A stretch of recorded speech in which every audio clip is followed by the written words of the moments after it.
Games don't come any bigger than this one we'll be analysing on Box to Box today. The Champions League Final in 1999. 20 years since United clinched that famous treble in Barcelona. We could have focused on a number of players that night, but I want to look a little closer at the impact of our midfielders, David Beckham and Ryan Giggs, plus the overall attitude of the players to come from behind after going a goal down. And we couldn't watch the game without a reminder of how Solskjaer won it.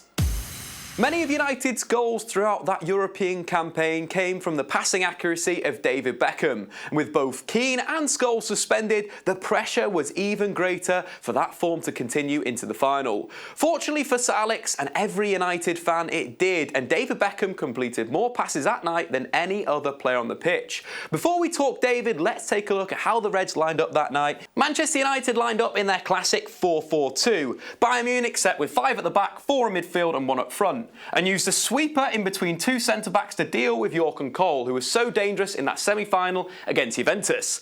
For Sir Alex Ferguson, there were a number of issues, of course. Paul Scholes and Roy Keane were out suspended.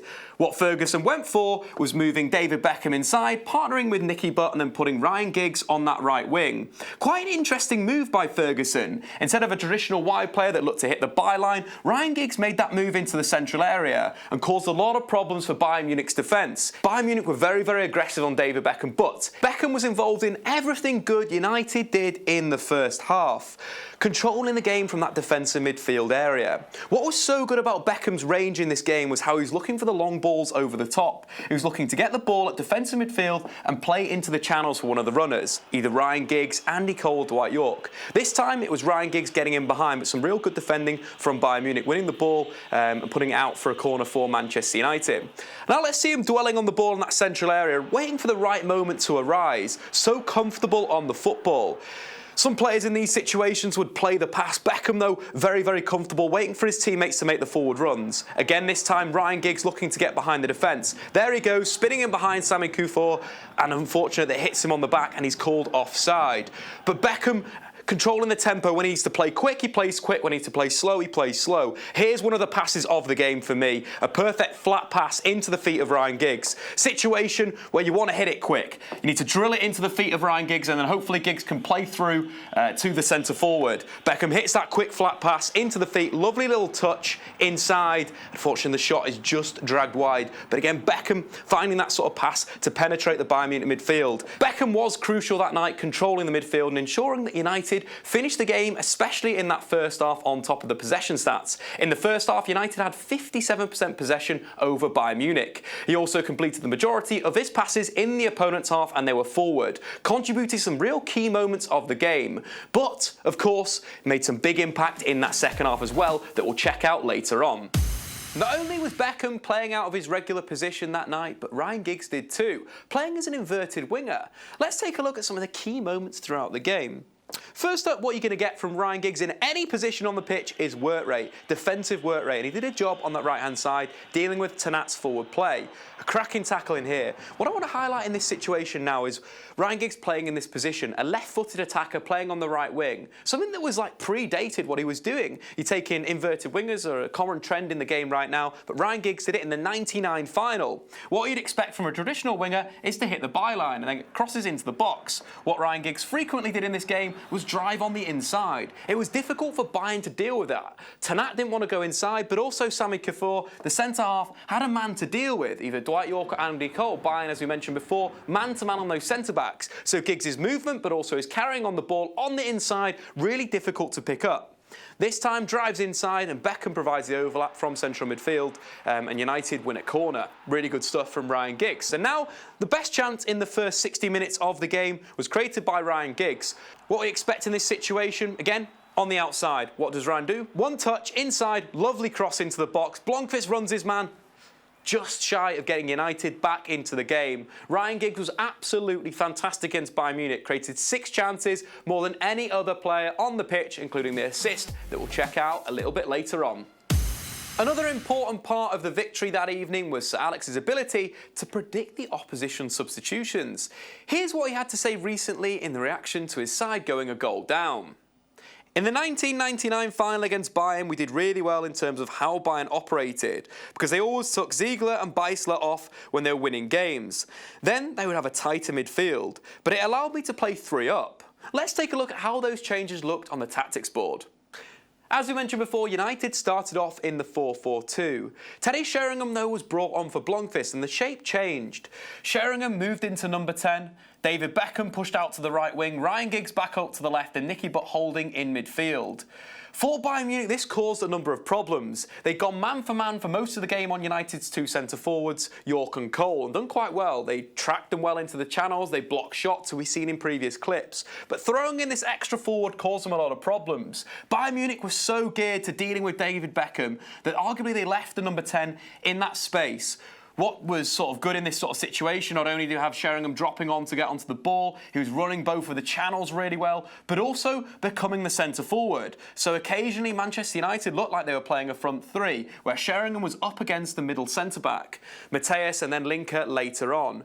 Really interesting side for Manchester United. The game opened up, but if you look at the attack in a shape, United had 5 attackers to consistently put the balls into the box for Manchester United. And as we can see, with 3 up top in attack, United created 4 really good opportunities. Before we roll this next clip, I want to highlight 2 players. We've got Nicky Butt here and David Beckham, who have switched positions in that diamond that we just showed you tactically. David Beckham's now at the base dictating the play, and Nicky Butt's going to make a forward run into the right sort of midfield position. But the key guy in this move is Teddy Sheringham. He's going to come into shot in a second. The key part of this is he's starting in an advanced position, then dropping off, drawing Sami Kufur towards him. This opens up big space. You're thinking Bayern Munich centre-halves now, they're a man down, and there's an area where someone could attack, and that guy, of course, is Nicky Butt.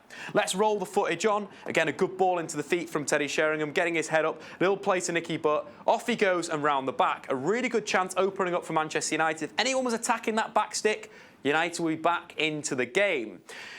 With time running out, Sir Alex Ferguson went back to his subs and brought on the hungry Ole Gunnar Solskjaer, renowned for his impact off the bench in terms of goals, but also having a fantastic work rate off and on the ball. We'll see how important that is later on, but could instantly see the impact of Ole's fresh legs. A ball out the back from Jaap Stam.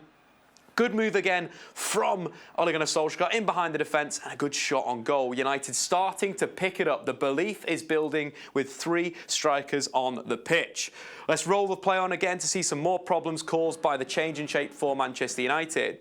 We have so many players now into the final third, looking to move the ball out wide to create. And the main man again, David Beckham. Not only did he do well at central midfield, but as soon as he was out onto this right-hand side, he was looking for these balls. Crosses into the box, what he was absolutely renowned for. And again, Manchester United disorganising Bayern Munich. If you want to stop it there, if York knocks the ball down to the edge of the box, you've got Sheringham coming in from that attacking midfield area. And that's why the problem came, because United had 2 centre-halves that played up against the Bayern Munich back 3, and they had this sort of pivot player. First, though, it was Sheringham, but they did switch, and York dropped into that central area, which is where the next chance comes from. Dwight York from a deep position getting involved in the build-up. Of course, in this situation, United only have 1 holding midfielder, so Bayern countered through the middle, but United defended well with their back 4. Now we can see now, Dwight York on the ball, driving through challenges. United having those 2 strikers up. We've got Teddy Sheringham in that situation, and Ole Gunnar Solskjaer in the central area there.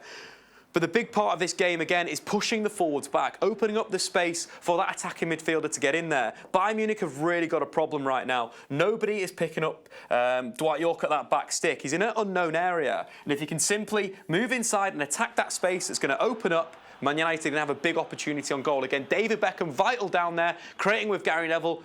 Dwight York just miskicks the ball. But as we can see, the chances are really starting to build for Manchester United. And of course, the moment that won the corner, David Beckham again. We've highlighted him so many times already in this analysis, but some great footwork there. Gary Neville slinging the ball into the box. Corner for Manchester United. And there was only one man to take the corner, of course, David Beckham. The best set-piece taker in world football. The delivery into the box caused so much problem for Bayern Munich, who half clear the ball after it floating round. And of course, there's Giggs, Sheringham, Manchester United back into the game.